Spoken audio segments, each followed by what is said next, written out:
back to another episode of Subject to Interpretation, the podcast where we delve into the topics that are crucial for professional interpreters. I'm your host, Maria Ceballos-Wallis, and I'm delighted to have you join us today. In today's episode, we have a very special guest joining us, someone who has made significant contributions to the field of interpretation, especially in educational settings. And to honor all of those educational interpreters who I hope are about to go on vacation in May or June because school is supposed to be, letting out, let's welcome Giovanna Carriero-Contreras. Welcome. Thank you, Maria. It's a pleasure to be here today. So, Giovanna, your journey in the world of translation and interpretation is truly inspiring. From your beginnings as an Italian translator and then becoming senior project manager at Lionbridge, later co-founding SESCO, Linguistic Services, and I have no idea where you get your energy from, by the way, your publications on community and medical interpreting through CCC, you've had quite a career. So could you share with us and our listeners and our viewers how you made this transition and what led you to co-found the American Association of Interpreters and Translators in Education? Thank you, Maria. When I look back, it doesn't feel like how many things have gone through my life or I have gone through in my life. But then when you start listing them, yes, it is. One little correction, the company that my husband and I founded is Cesco, and I do make that correction because it's my son's name, Francesco. But it's already been 20 years ago, and so a lot of things have happened. How did I make this transition?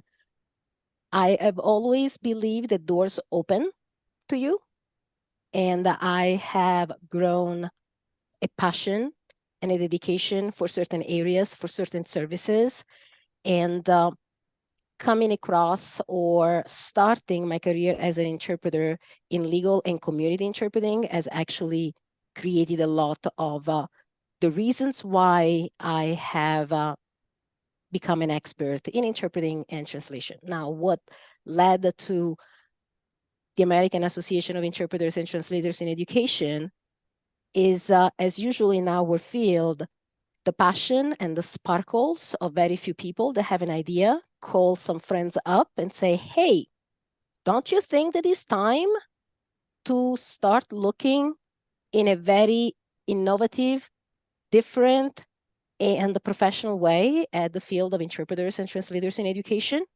And that's how it started. Almost really as a sparkle. Cindy wrote, called up one of our friends. Then we became three, together with Catherine Allen and Holly Silvestri. We launched the call for, hey, what do you think around the nation? And that started at the OCD, Educational Interpreting and in Translators Conference. And this is what AAITE became today.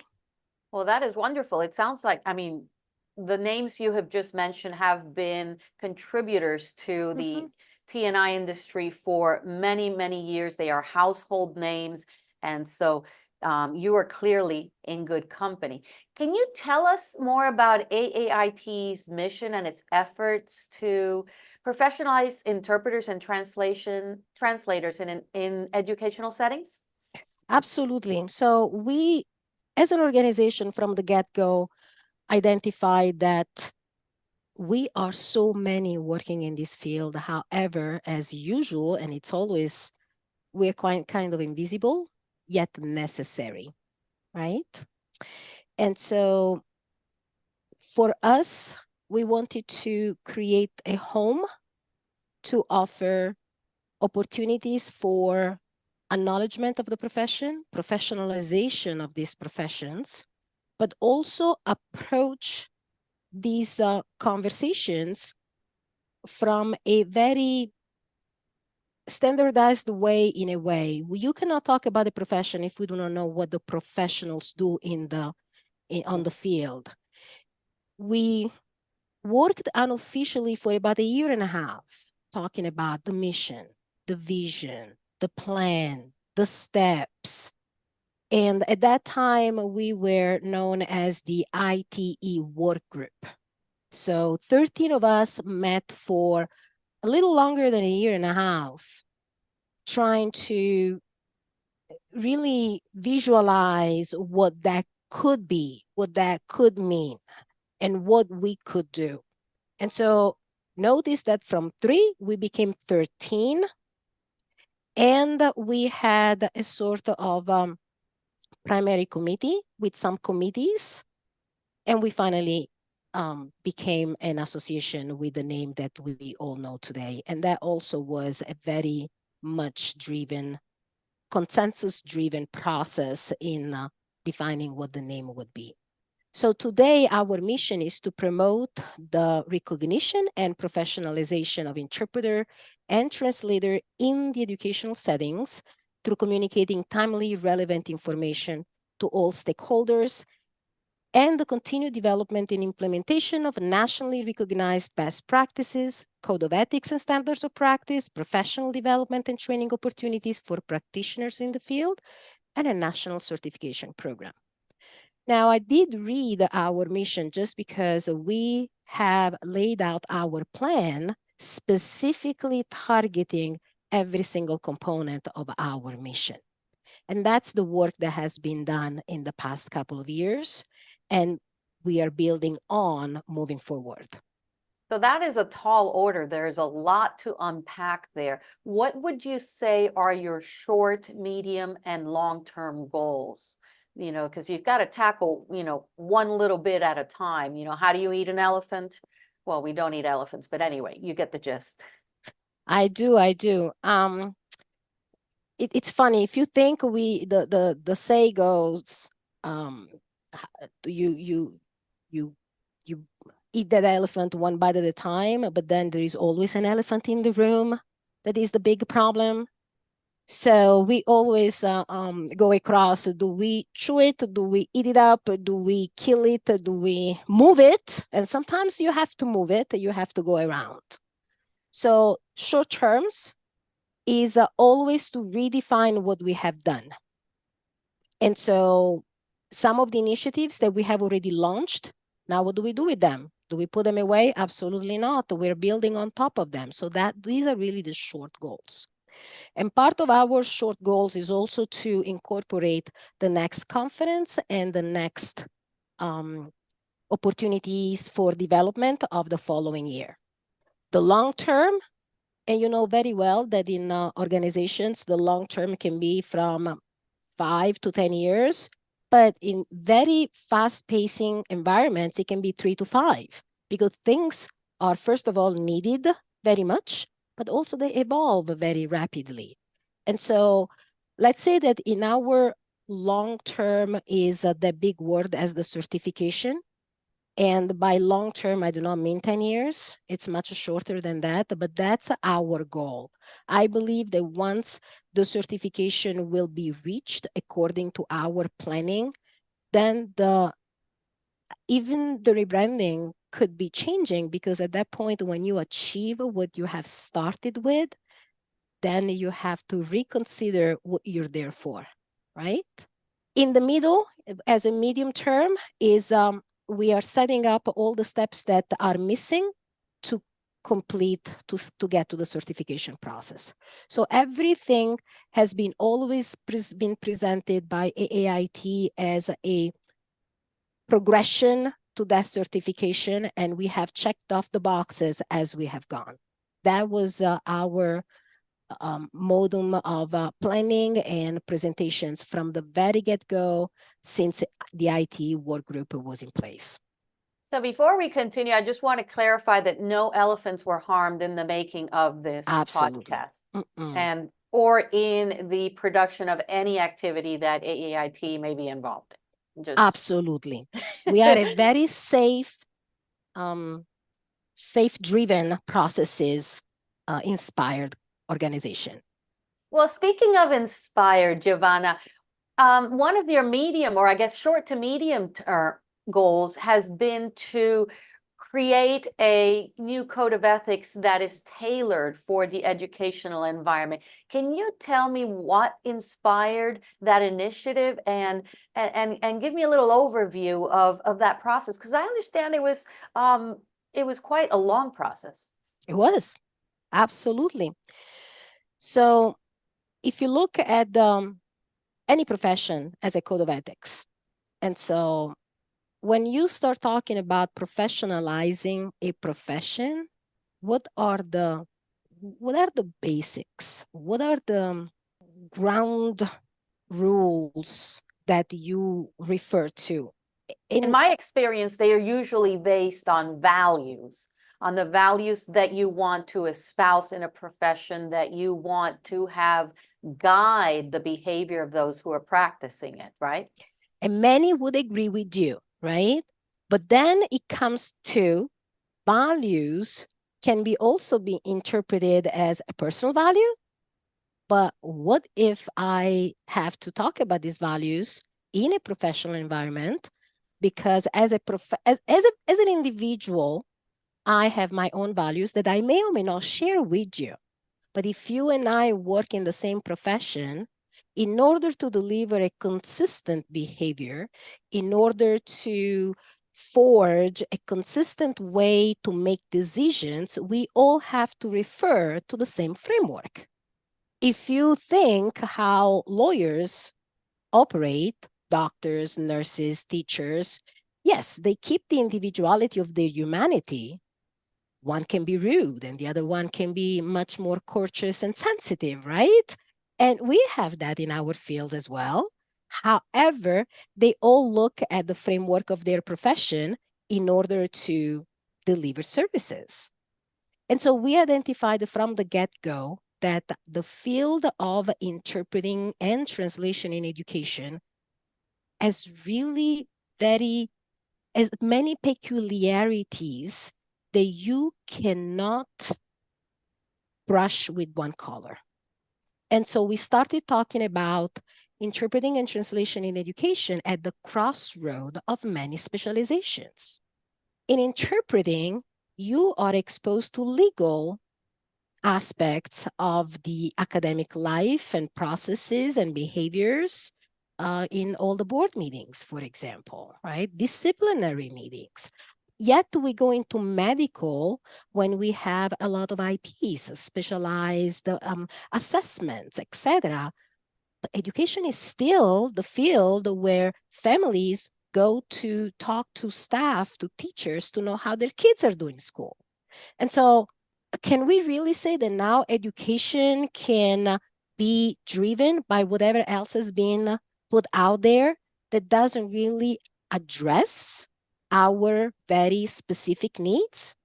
That's where the work, the groundwork, I would say, on interpreting and translation comes out of. Now, remember I told you about the steps, right? And two of the major undertakings that we decided on were the code of ethics on one side, and for which we had one committee, but then we also had the job task analysis on the other one. Any certification process, any organizations that we know of that wants to follow the steps for a progression to certification has gone through a validated and published job task analysis. Why? Because it starts by learning what is the current state of art. And you cannot do that if you do not interview those that work on the ground. What we learned from that project is that the idea of a translator versus an interpreter were still a major issue. I mean, think about it. We have known of translators, translation, the verb translate all over the place. But the word interpreter, interpretation, interpreting, interpreter, it's always a second thought. Translator is always what comes through. And so what we decided is to legitimize the fact that translators and interpreters are two different professional categories. We thought we had validated data that could justify the fact that if we had not done that, people would have always confused the two. Now, if you go across other professions, no MA wants to be called the PA or PT, or they are all very attached to their own titles. And I think that that should come with the pride of the profession as well. The studies that you have undertaken, the training that you have invested in, etc. And so at the beginning, we talked about a code of ethics, and then we ended up with the National Code of Ethics for Interpreters and the National Code of Ethics for Translators in Education. I think that's a wonderful distinction because you are correct. We all have stories of being called the translator, being asked to come up and translate, and there's just really a lack of understanding, really, of the mechanical differences of the training involved, and also of the the process through which translators go. The Yes. cognitive process, right? Yes. Absolutely. It is completely different. They are, and they yield, let's say, similar results to varying degrees because they are transferring a text or an an idea from one language to another, but the process, the cognitive process, is just completely different, as you mentioned. So keeping with this idea of the code of ethics, how do you how can you succinctly tell us what the major differences are between the code of ethics for interpreting, let's say, in the legal fields and the medical fields, and that of the educational field, keeping in mind that there is so much overlap? Why not just, say, hey, use the code of ethics which appeals to you the most at the particular time, instead of really going through this grueling process which you went through? Not that it was, unsavory, just but that it was, taxing and detailed. Tell us a little bit about how this code of ethics ends up being different than the ones that came before it in other sectors. I do have a lots of news about this as well, Maria. First of all, we often forget that we operate under the profession. So codes of ethics should not differ that much from each other, because before becoming a legal interpreter, a legal translator, medical interpreter, etc., we are a translator, we are an interpreter. So there must be similarities, if not identity, across. I show up as the interpreter and I deliver as the translator. You go and start learning of anatomy before you decide if you want to be an orthopedic or you want to be an eye doctor. You learn about the law and the codes before you specialize in family law, criminal law, etc. Unfortunately, in interpreting in this country, we have gone the other way around. We start from the specialization and then we realize, hold on, but we're all under that umbrella of interpreters. We're all under that umbrella of translators. So when we talk about, and I think that for the easiness of the answer, because I can talk on this for hours, let's just focus as an example on one area, but then understanding that the concept of the answer applies generally speaking, right? But as an interpreter, I must be accurate no matter where I work. I must honor confidentiality no matter where I work. I must show impartiality no matter where I work. And so at this point, why do we expect codes of ethics to be completely different? What differentiates us is how we apply these values in the different scenarios and settings. But that is also a skill that we do not pay much attention to, because first of all, the code of ethics or talking about codes of ethics is an extremely boring conversation. Everybody says, oh, I know we have a code of ethics. I know our codes. But when I ask, write them down, less than 5% can cite the ethical values, the ethical principles that we should refer to as an interpreter in such and such specialization. I usually begin my lessons or the classes or webinars, when we talk about ethics, I ask them when the last time they reviewed the code of ethics was. And sometimes I get today, sometimes I get last week, sometimes I get last month and last year. Yeah, and you know that I cannot measure the answer, right? Because it's led to the honesty or how much they want to share. But if I ask to write them down, there is no way around it. And so to go back to your original question, what is the difference and why? So first of all, because education is at the crossroads of several specializations, what is different? First of all, think about it. Since the very first code that was published in 2004, this came almost 20 years later. So we wanted to make sure that whatever we were working on was relevant. And 20 years ago, we had different issues. There were different priorities. You would hope that in 20 years, we look at certain things, not that we don't have similar problems or maybe the same problems, we do, because there are areas where they have gone, they have not seen the time ticking, but we looked at our code of ethics as the set of values that all of us could refer to and identify what belongs to the behavior of an interpreter or the behavior of the professional. Let me give you a little bit more of explanation.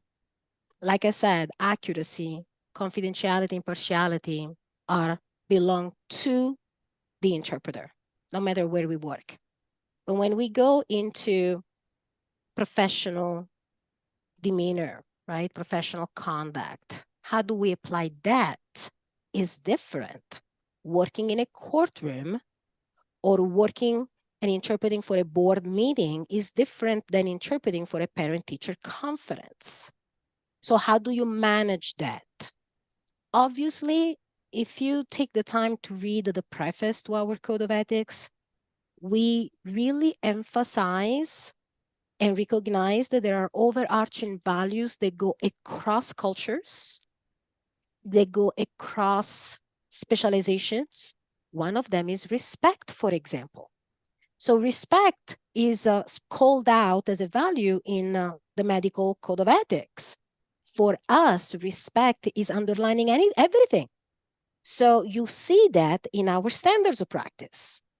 But to conclude what could be a very long conversation for which we should have a series 1, 2, and 3 of a podcast, I want to share that a couple of months ago, at the beginning of the year, I actually felt, together with the board, the responsibility of providing these answers to those in the field that were coming up with the same questions. And the question that I was getting in our trainings was, hold on a second, so if I go to a hospital, I have this code of ethics, and if I go to a school, I have these other code of ethics. How many code of ethics do I have to consider?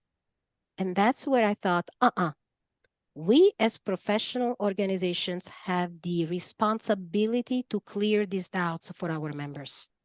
And so AAITE reached out to the organization that have partnered with us from the very beginning or along the line. And we have, AAITE has spearheaded a series of conversations.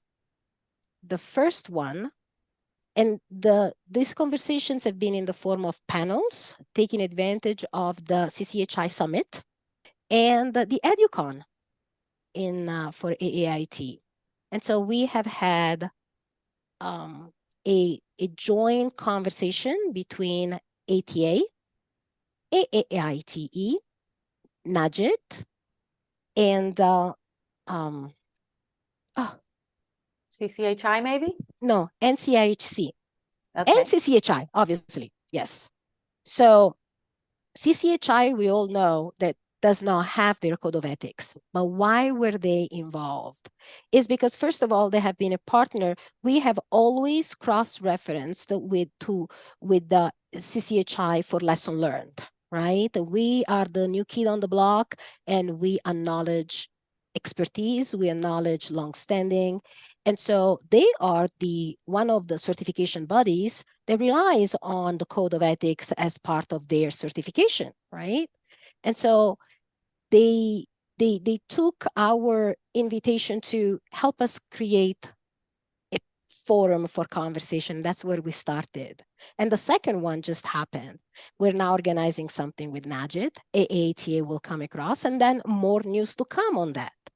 But where are these conversations? The more we talk about these things, and we gather the input of people that are present, professionals that are present at these forums, the more we see the need to clarify, first of all, that we have not done a good job into working on ethical values and principles for the profession, because they're always, oh yeah, we have to be accurate. Oh yeah, but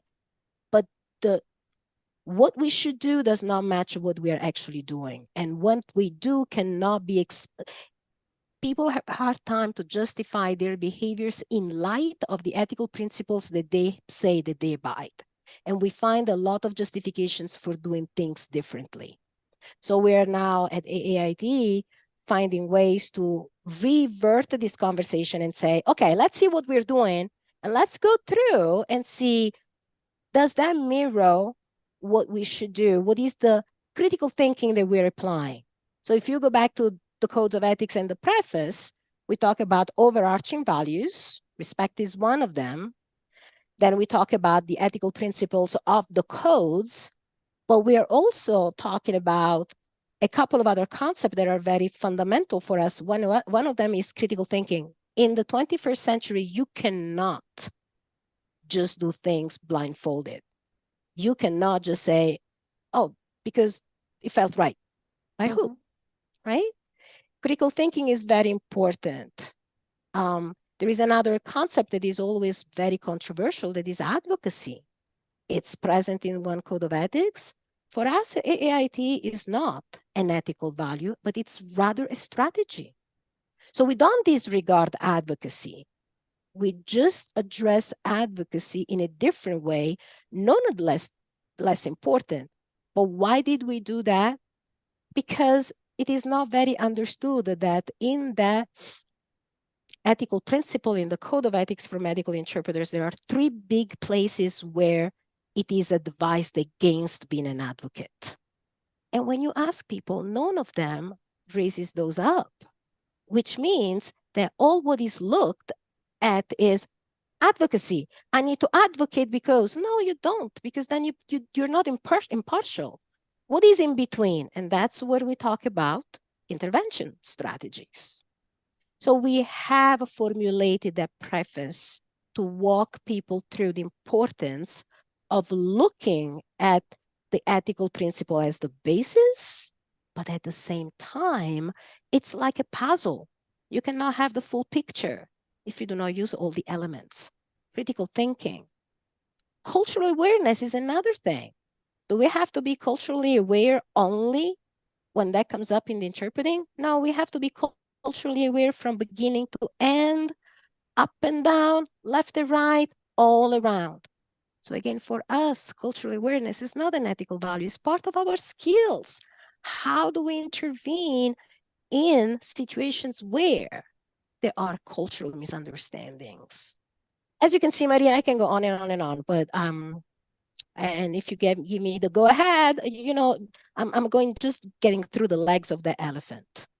But let's move on to another topic which you highlighted earlier, and thank you for spending so much time though on discussing your perspective regarding the Code of Ethics. It's really critical, and it's also important. I often ask students whether or not they understand the purpose and the goal of the encounter that they are participating in.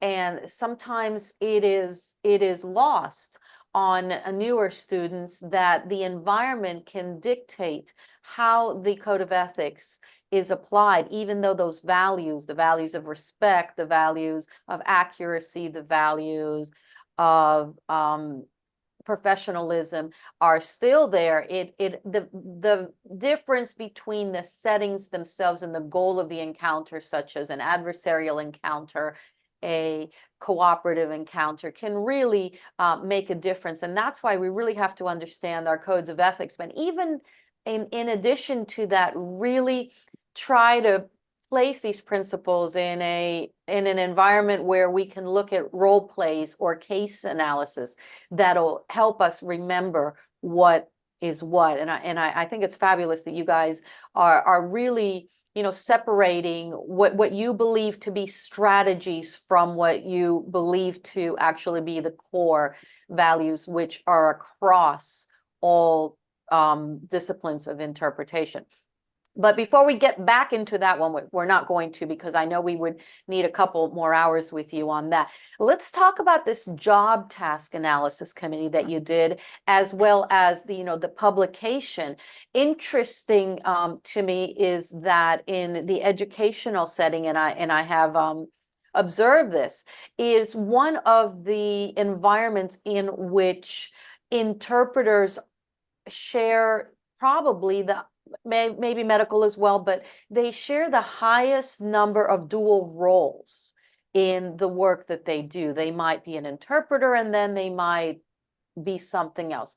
What prompted this this committee, and what are the significant findings from this national analysis?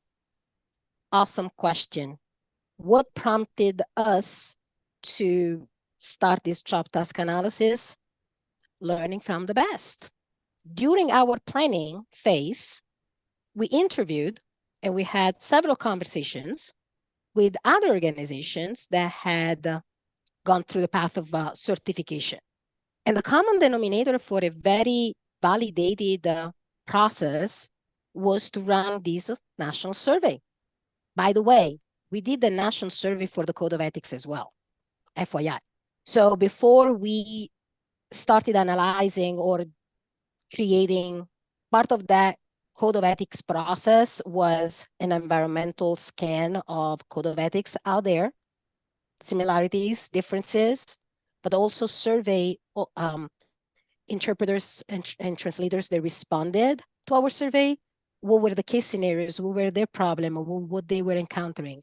And we did something similar and more in depth for the job task analysis. We had specific questions that were driven to get some results. It took us a long time to assess the results. And by the way, that report is publicly published on our website, on the main page. On the right side, below the banner, there is a nice golden tab where you can download it. And I would suggest anyone working in the field, regardless of the association that you belong to read it, because it's about us. And we did this for the purpose of everybody knowing it, okay? We also know from history that job task analysis can come to slightly different results because it depends on who answers that survey. But then what happened, Maria, is we were not happy with some of the result because they were not detailed enough. In other words, we asked the first set of questions, right? But then we kind of wonder about other questions and say, okay, they're saying this here, but what if, how are we going to interpret this? And so we ran a second survey. This time we ran it in collaboration with the university. And during the process of starting analyzing the data, AAITE started collaborating also with RID, the Registry for Interpreters for the Deaf. But we also started having conversation with NAIE, that is the organizations for sign language interpreters specific for education. And there were interest from both of these organizations to say, we would like to have information about sign language interpreting as well, because some sign language interpreters did answer our survey. So we had some initial data. So we reopened the second survey only for sign language, and now we are analyzing the data.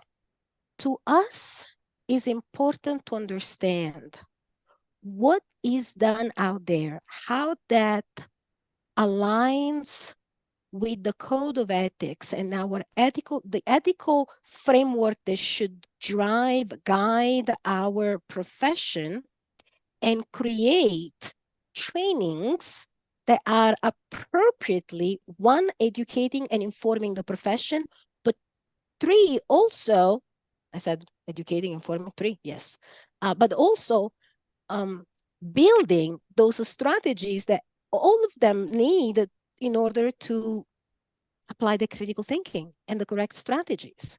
So if you see, everything is working together, and to me, this is the right path to certification, because we cannot build the puzzle without the right pieces. When you mix two sets of puzzles, you cannot fit them in. Either the color don't work or the image does not come up. Giovanna, what were the most surprising results from the analysis, from the job task analysis, would you say? If Gabriela were here, she would be much more detailed in that perspective. To me, what really came is a huge misinterpretation of the profession. And so I tag this with what you were saying about the dual role. To me, by reading the entire report, was evident that there is a lot of confusion. And we in education are also trying to find ourselves. And most of us, especially the ones working in dual role, because they are so busy with their with the community side of their job, don't have clear how to differentiate the roles. And that creates a lot of confusion. I hear from some colleagues saying, well, you know, if you work as an employee of the school, you cannot do that. I disagree. I disagree, because if you are a lawyer, if you are a teacher, if you are a psychologist, whether you work in a school or outside the school, you still have to provide those services. The fact is that we do not know how to navigate between differences.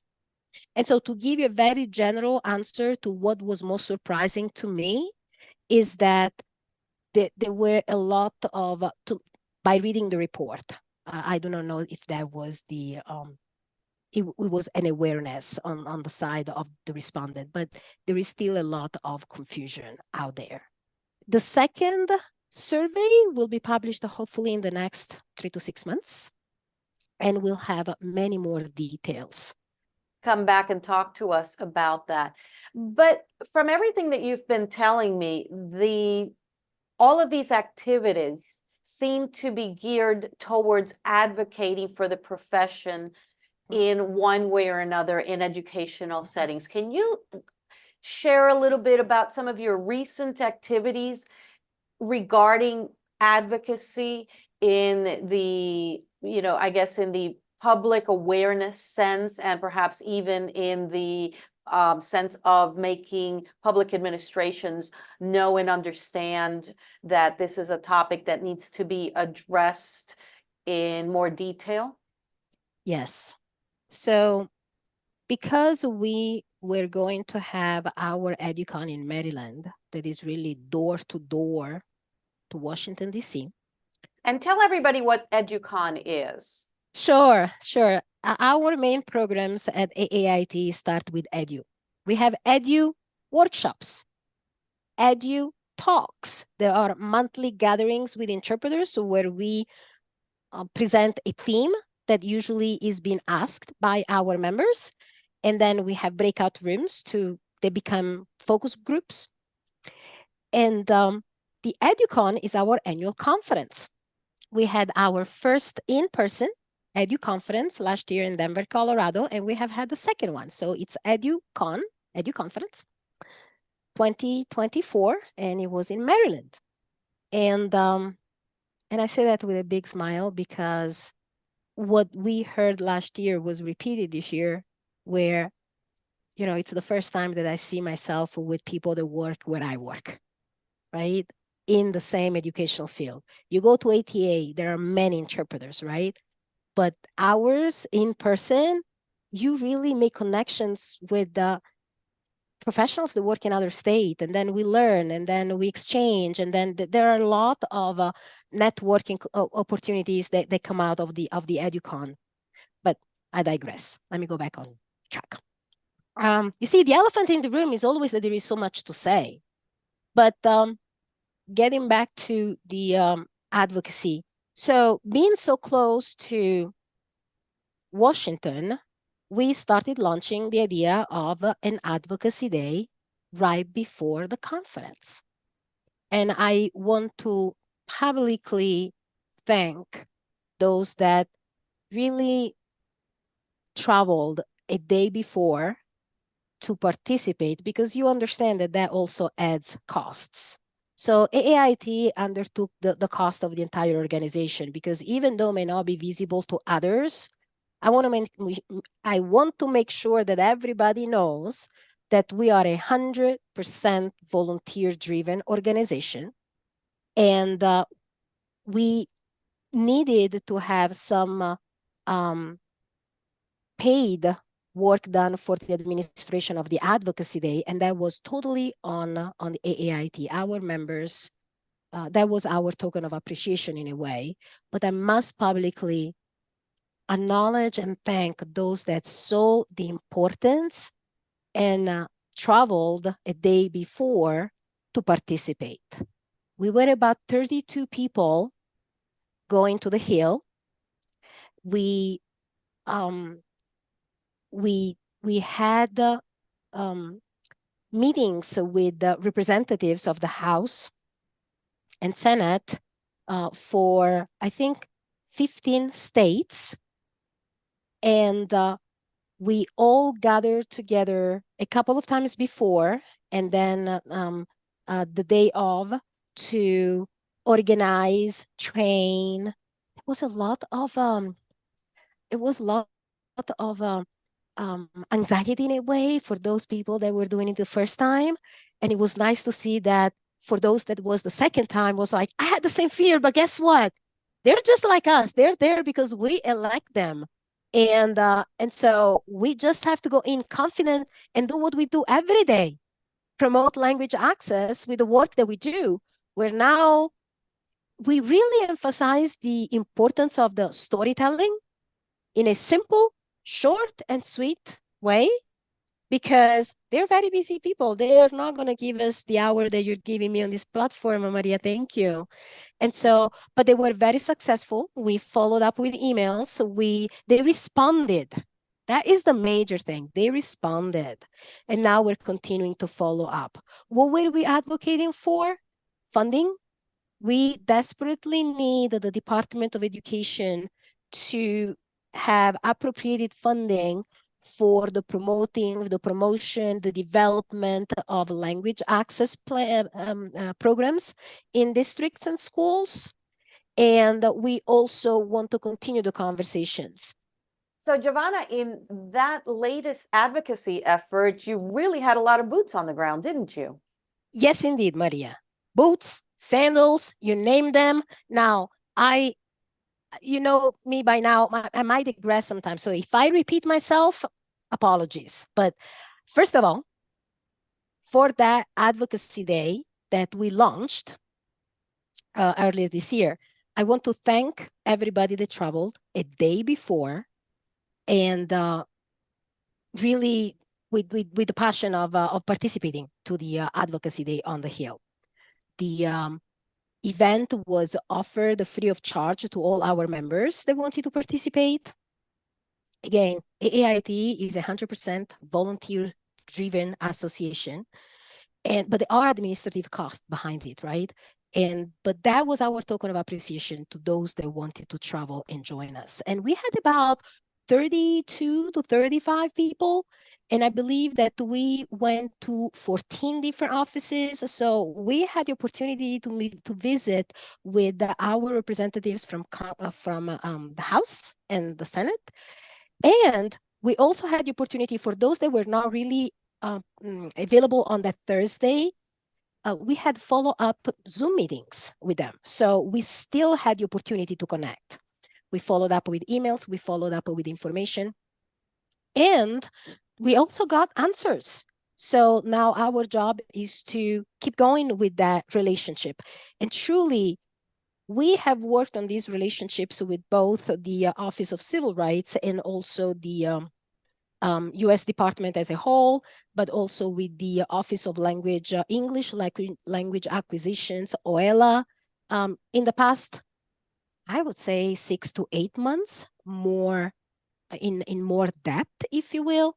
And so in a way, we have had meaningful participation from these offices at our conference.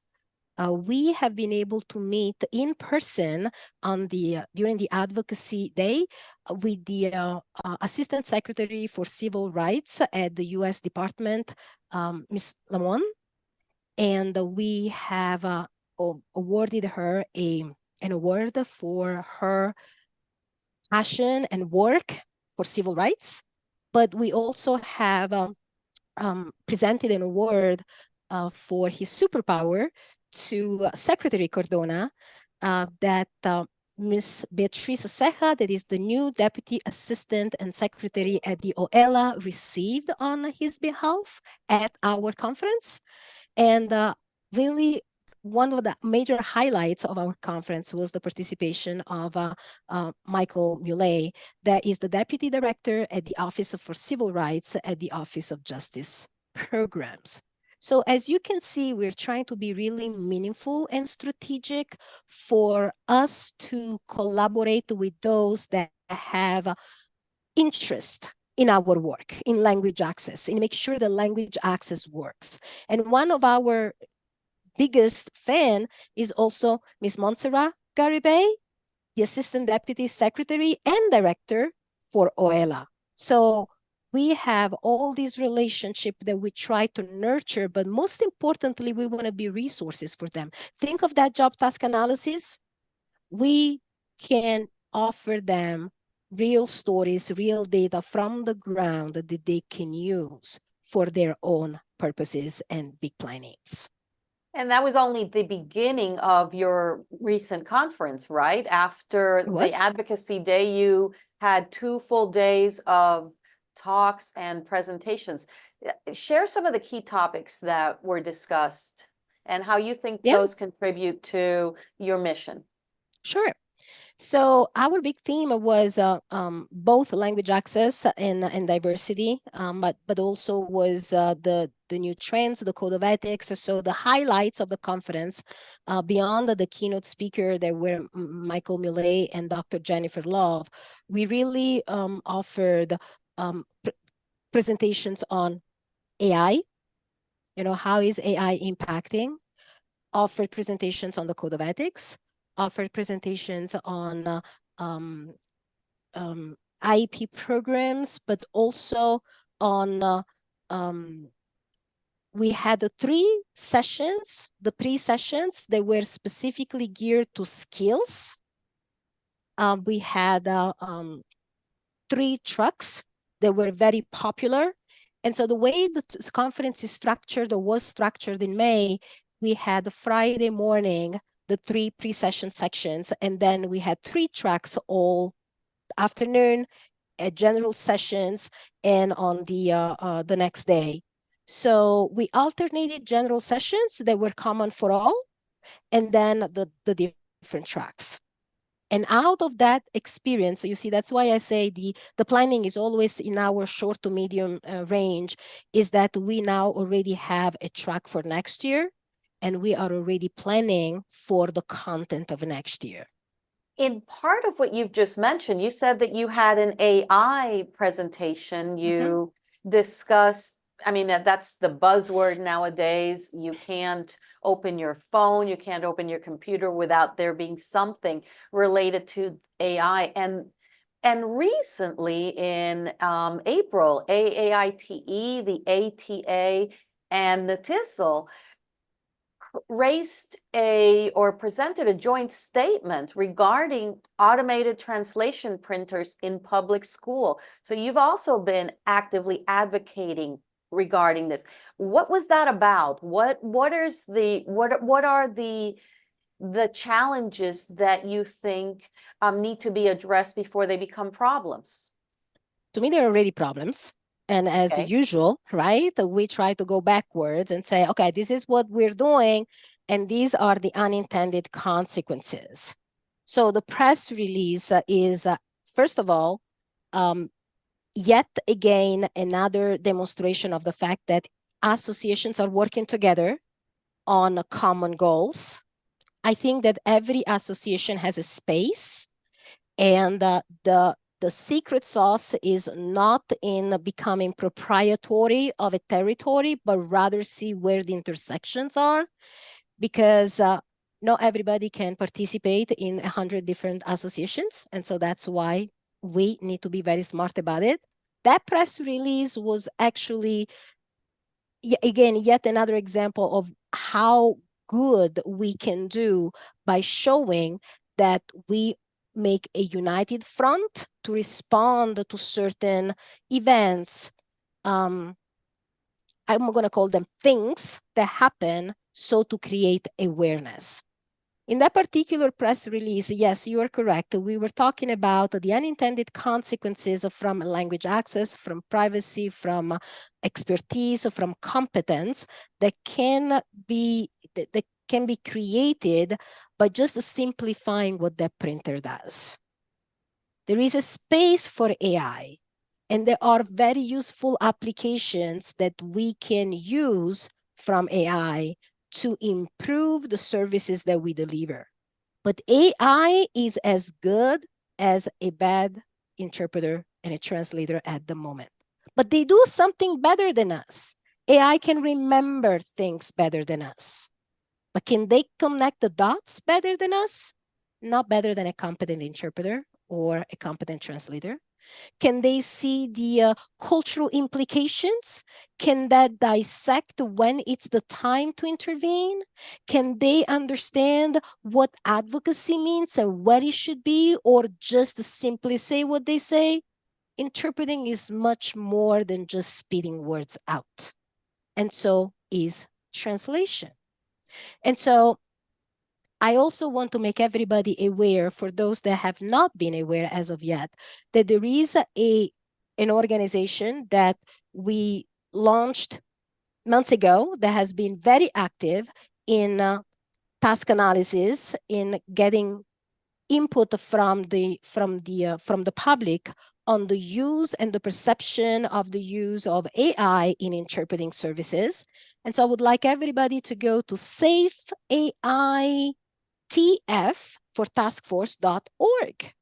Could you spell it for us, Giovanna? Absolutely. Safe, as the word safe, S-A, F as in Frank, E, A, I, T as in task, F as in force, .org, O-R-G.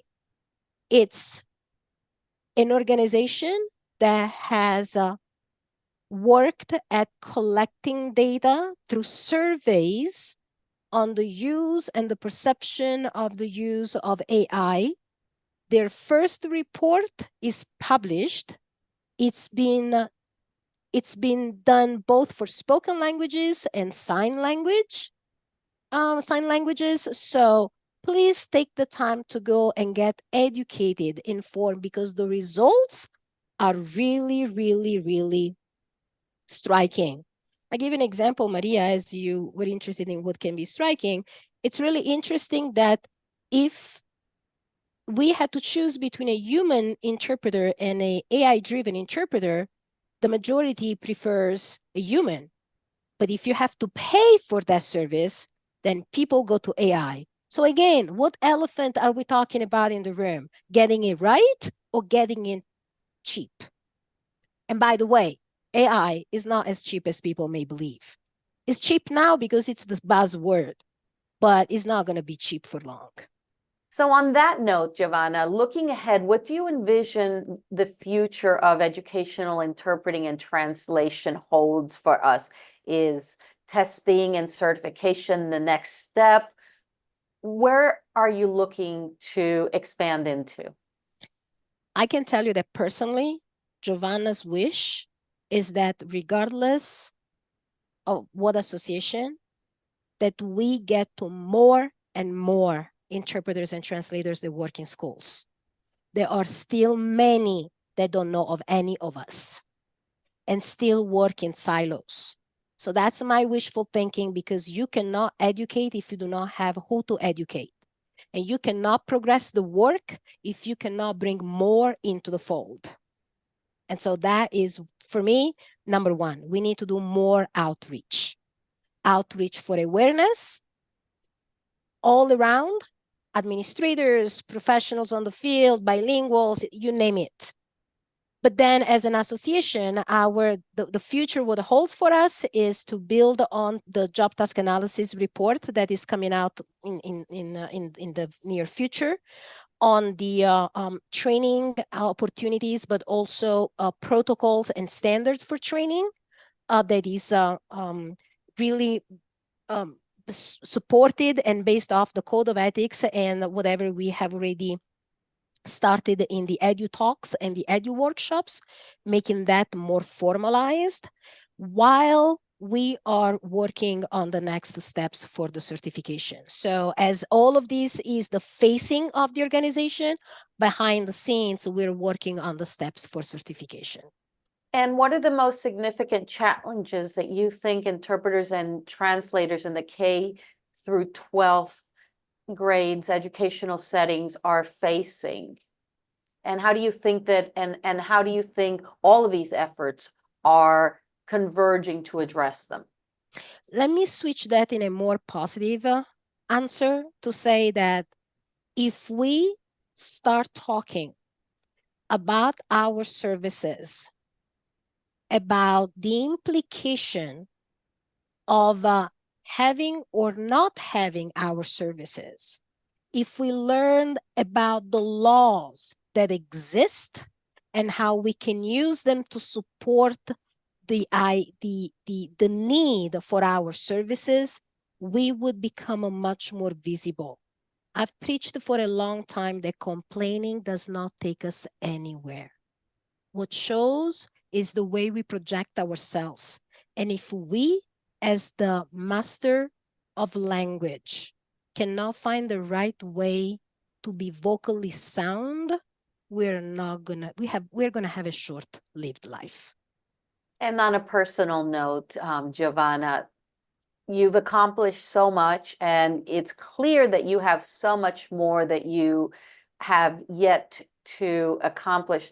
So how have you balanced your professional endeavors with family, which we all know is demanding? And I think it's a question that I ask everyone who comes on this program, because I think it doesn't matter whether you're male or female.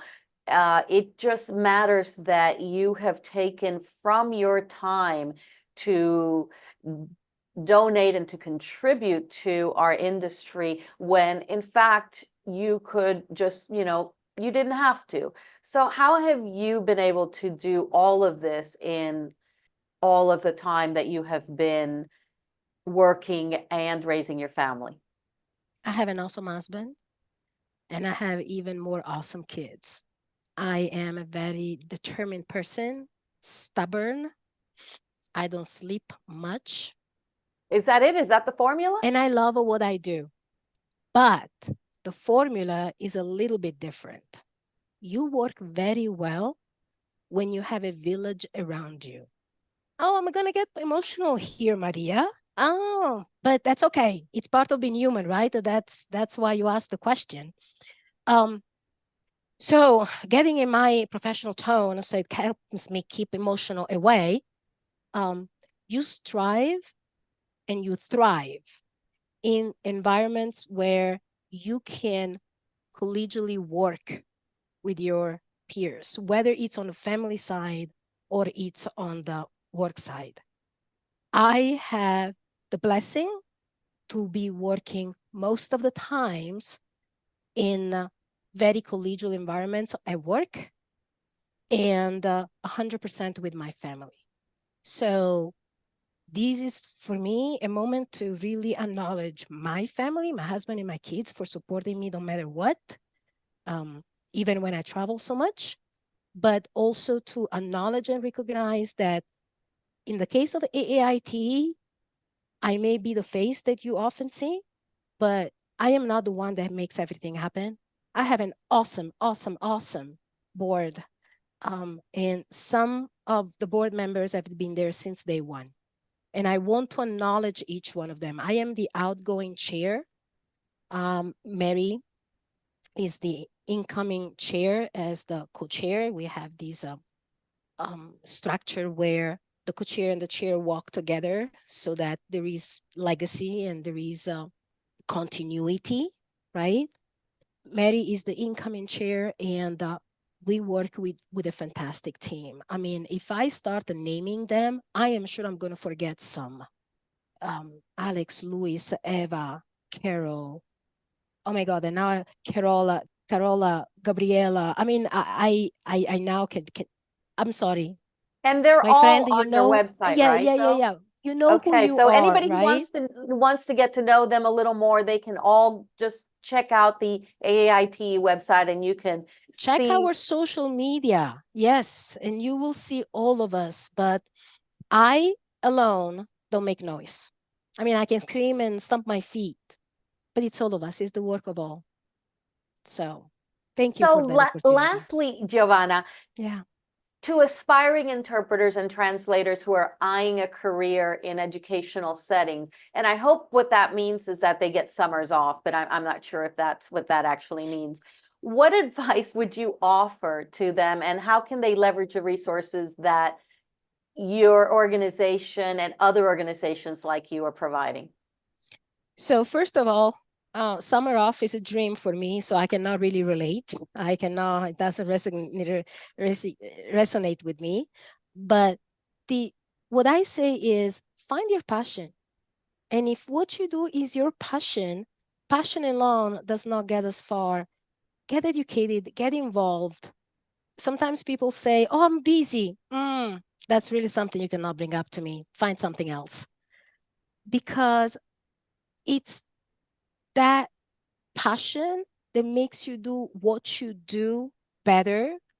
And so we hope that we can inspire you to work together with no matter what association you decide. And hopefully I am biased and I say AAITE, because think about it. When you are only a few, the workload is big.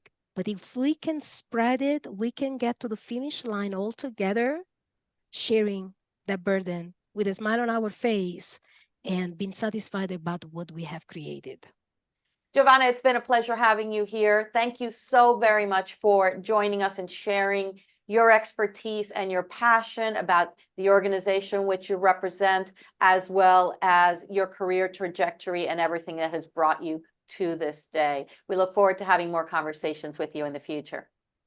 Thank you. Thank you, thank you, thank you. And to our viewers and listeners, thank you so much for joining us today. We hope you have a fabulous summer. I think we probably have one more episode left after this one airs. But don't forget to listen to our podcasts and watch them on YouTube. We have a huge library of topics which we have covered over the last few years.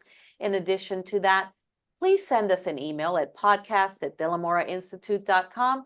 You can suggest your topics that you would like to see us cover, and you can certainly always give us your feedback. And as we like to say here on Subject to Interpretation, never stop learning.